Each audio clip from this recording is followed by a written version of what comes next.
Olá, eu sou o Rodrigo Camargo, médico do trabalho, e hoje falaremos sobre a Covid-19 e o ambiente de trabalho. A Covid-19 é uma doença causada por um vírus, o SARS-CoV-2, da família dos coronavírus. Raramente os coronavírus afetam os seres humanos, e isso ocorre com dois principais tipos desse vírus, o MERS-CoV e o SARS-CoV. A Covid-19 é uma doença com uma grande variedade clínica, que vai desde pessoas assintomáticas ou pouco sintomáticas, e isso ocorre em 80% dos casos, até pacientes que irão necessitar de algum tipo de atendimento hospitalar, e isso ocorre em 20% dos casos. Nós também sabemos que 5% dos casos irão necessitar de algum tipo de ajuda para respirar, ou seja, suporte ventilatório. Esse suporte ventilatório pode vir desde um catéter de oxigênio até procedimentos mais complexos, como a intubação orotraqueal e a utilização de unidades de terapia intensiva. Os principais sintomas da doença são tosse, febre, coriza, dor de garganta, dificuldade para respirar, perda do olfato, dificuldade para sentir o cheiro das coisas, alteração do paladar, dificuldade de sentir o gosto dos alimentos, distúrbios gastrointestinais, como náuseas, vômitos, diarreia, cansaço, diminuição do apetite, falta de ar. A transmissão da doença é feita de pessoa para pessoa, através, por exemplo, do aperto de mão de uma pessoa contaminada. Gotículas de saliva, espirro, tosse, catarro são importantes vetores da doença. Objetos ou superfícies contaminadas, como celulares, mesas, talheres, maçanetas, brinquedos, teclados de computador, instrumentos de trabalho, são importantes veículos de contaminação também. Vamos ver nessa figura como que essa contaminação pode acontecer na prática. Uma pessoa contaminada pode produzir dois principais tipos de partículas. As gotículas, que são maiores e mais pesadas, e acabam contaminando a região mais próxima dessa pessoa, e os aerossóis, que são partículas menores e mais leves, que permanecem no ar por mais tempo e conseguem atingir distâncias maiores. Essas partículas podem contaminar objetos ou outra pessoa diretamente. Então, sem o uso de nenhum tipo de proteção, essa pessoa contaminada está disseminando o vírus para o ambiente. A falta de circulação de ar, com essa janela fechada, por exemplo, também aumenta a concentração do vírus no ambiente e aumenta a possibilidade de contágio de uma pessoa sadia. A pessoa sadia que não se protege também se deixa mais exposta e mais suscetível a contrair a doença. Entendendo um pouco da transmissão, do modo de transmissão dessa doença, como podemos agir para sua prevenção? A prevenção se inicia através dos métodos de barreira da pessoa contaminada, a utilização de máscaras. Ela deve ser sempre usada por pessoas que apresentam algum dos sintomas.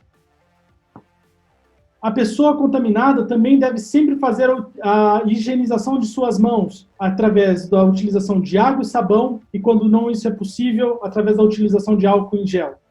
Pessoas sadias também devem se proteger, utilizando máscara e higienizando suas mãos, com água e sabão ou com álcool em gel. O ambiente deve ser sempre o mais arejado possível, para diminuir a concentração de vírus nesse ambiente, através da troca de ar. Então, janelas que podem ser abertas devem estar abertas tanto nas residências quanto nos ambientes de trabalho. Objetos que serão utilizados devem ser higienizados, ou com substâncias desinfectantes, ou utilizando o próprio álcool em gel. Isso é muito importante no ambiente de trabalho, por exemplo, onde existe troca de ferramentas, por exemplo, de chave de fenda. Essa chave de fenda deve ser higienizada antes do próximo trabalhador utilizar. E se mesmo assim a pessoa apresentar algum daqueles sintomas que eu falei anteriormente, essa pessoa deve evitar o contato com outras pessoas, procurar imediatamente os postos de triagem das unidades básicas de saúde ou das unidades de pronto atendimento, Se você possui convênio ou se a sua empresa te fornece convênio, as unidades de atendimento do convênio também podem ser utilizadas. Consulte-se com um médico após o encaminhamento da triagem. Realize os exames complementares solicitados. Esses exames irão confirmar ou descartar a doença. Inicie o tratamento prescrito imediatamente. Utilize máscara sempre e o tempo todo. Com o caso confirmado, o que deve ser feito? A máscara sempre precisa estar lá, ela sempre precisa ser utilizada. A pessoa com o caso confirmado, ela deve evitar sair de casa até 72 horas após o desaparecimento dos sintomas. Por que isso é importante? Porque durante o período sintomático e 72 horas após o desaparecimento dos sintomas, é o período com maior taxa de transmissão. O isolamento social nesse momento é importante para que haja o controle da transmissão da doença. Buscar auxílio médico imediato se a febre não cessar com o uso da medicação prescrita ou se houver falta de ar. Como que funciona isso? Medicações para febre, por exemplo, podem ser prescritas de 6 em 6 horas.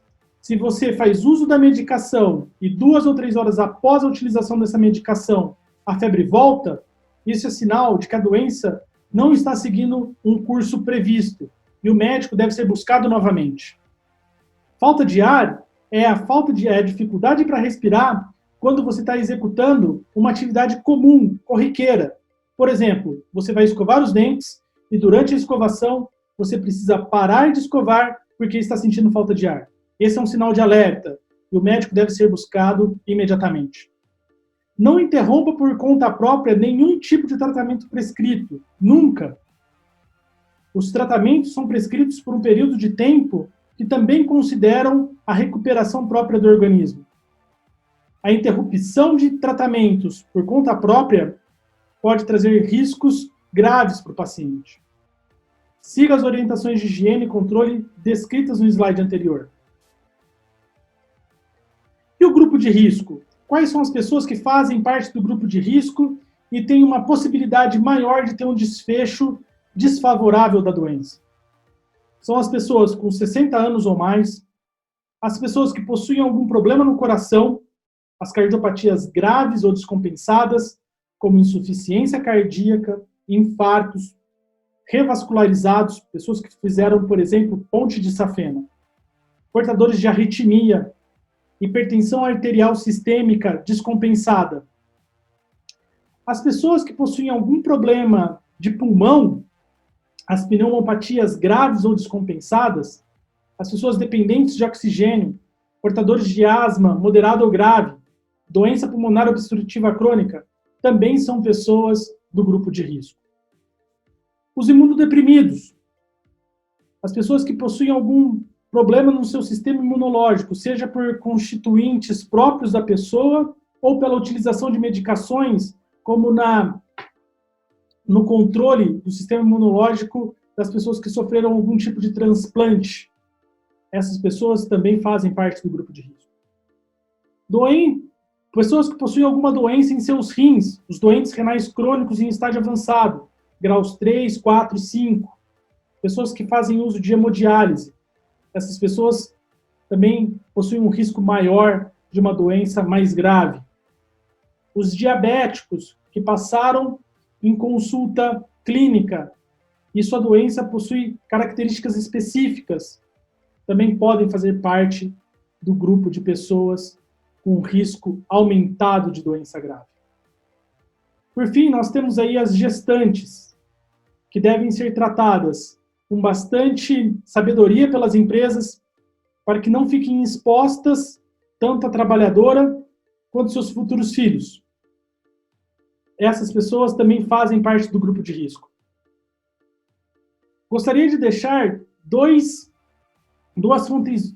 canais úteis de informação, muito úteis de informação. O hot site do Ministério da Saúde sobre Covid-19 e o site da Escola Nacional de Inspeção do Trabalho, também sobre Covid-19. Nesses dois lugares você pode encontrar informações tanto do adoecimento, quanto dos direitos e deveres dos empregadores e dos trabalhadores frente a esse estágio de pandemia que estamos passando. Por fim, gostaria de deixar uma mensagem. Proteja-se. Nós sabemos o que devemos fazer e executar essas ações nos protegem e protegem os nossos familiares. Obrigado.